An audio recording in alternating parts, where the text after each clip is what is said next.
नदी के पुल के एक बिंदु से नदी के सम्मुख किनारों के अवनमन कोण क्रमशः 30 डिग्री और 45 डिग्री है। यदि पुल किनारों से 3 मीटर की ऊंचाई पर हो तो नदी की चौड़ाई ज्ञात करो। देखो, जब भी नदी का कोई भी क्वेश्चन आता है तो मैंने आपको पहले इससे पहले का वीडियो था उसमें सिखाया था कि हमेशा एक संपूर्ण त्रिभुज का पैटर्न दिमाग में रखो बस। तो अब मान लो इसमें आप देख रहे हो जिसमें तो दो कोण दिए गए हैं 30 डिग्री और 45 डिग्री, इसका मतलब क्या होता है आपको मैं समझा देता हूं। जैसे मान लो ये हमारे मैंने एक संपूर्ण त्रिभुज ये बनाया,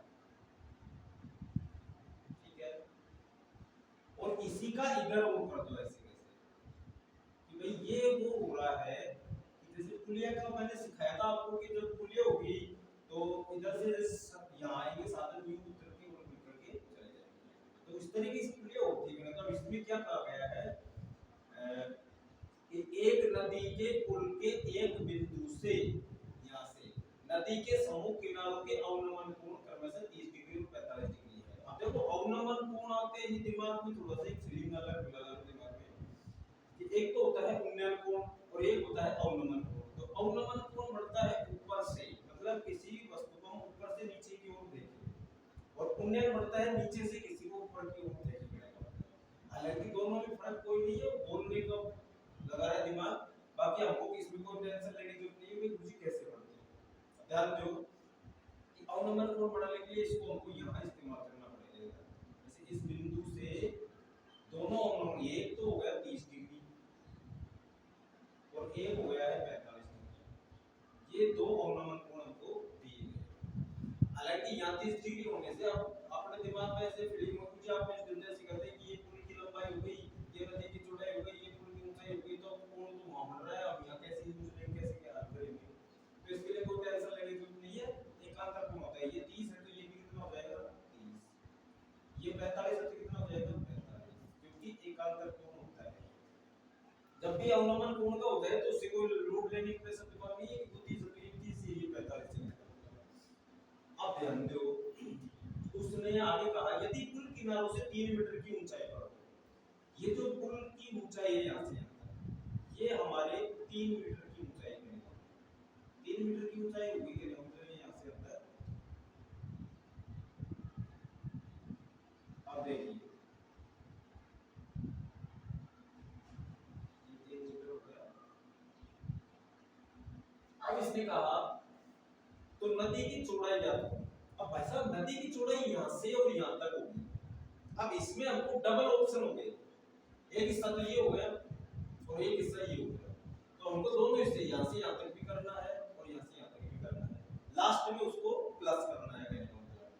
तो पहली स्थिति इधर वाली देखो आप, एक तो स्थिति ये है, एक स्थिति ये है।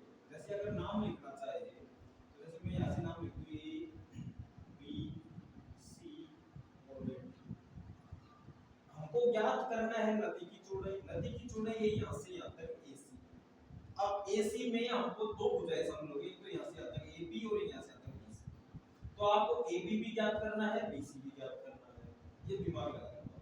AB दिया नहीं है तो आप मानना चाहो तो इसको x मान लो और इसको y मान लो, और नहीं मानना चाहो तो ऐसे कैसे AB भी रख सकते हैं, उससे कोई टेंशन नहीं है। जैसे मान लो बार सोचो कि यार AB x हो गया और यहाँ से यहाँ तक y। अब हल करने के लिए इधर वाले पार्ट को देखिए।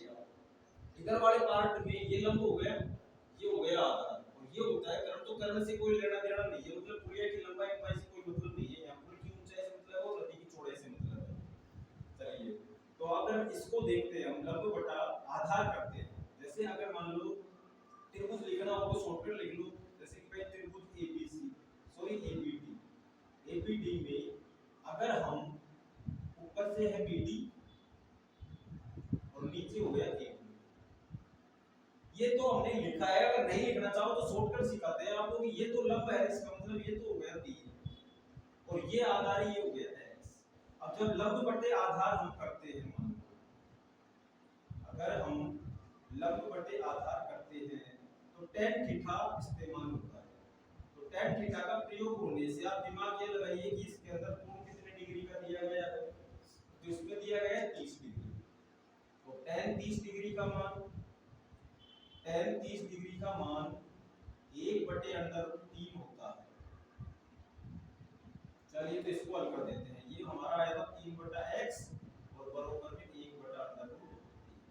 यहाँ से बस गुणा करा दीजिए तो x ऐसे कैसे और इसको इससे गुणा करेंगे तो 3/√3। अब ध्यान दीजिए कि ये x वाला आया है अभी तक, अब हमको चाहिए y वाला को। तो y वाले के लिए इधर वाले पार्ट को हल करने के लिए वापस इधर के दिमाग में वही लंब बटे आता। कहने का मतलब अगर हम दूसरी स्थिति की बात कर ले, अगर दूसरे त्रिभुज की बात करें तो यहाँ से हल करना त्रिभुज हो गया BCD। तो BCD में भी हम वही लंब बटे आधार करेंगे तो वही BD और बटे आधार में हो गया BC। अब हमने BD को तो 3 मीटर है ही वो और BC हमने y। चलिए वही लंब बटा आधार किया, वही tan थीटा का प्रयोग हो रहा है तो tan अब यह कितने डिग्री है 45 डिग्री। तो शॉर्टकट में दिमाग लगाइए कि tan 45 डिग्री का मान, तो tan 45 का मान 1 होता है। चलिए तो 3 के बटे y और बराबर में 1, तो इसके नीचे एक ही मान सकते हैं, और जब गुणा कराएंगे तो y बराबर हो गया 3 मीटर। अब देखिए जब नदी की आपको कुल चौड़ाई लेनी है, नदी की चौड़ाई, तो उसमें इस नदी की चौड़ाई में पूरा नाम देखिए हम नदी का, तो वो है AC, मतलब पूरी नदी की चौड़ाई है AC। अभी इस AC में यहाँ से यहाँ तक तो AB और प्लस आगे है अपना BC, जो मतलब x है एक y है। देखिए मैंने यहाँ से तक बताया था कि एक तो x याद कर लो, एक y याद कर लो।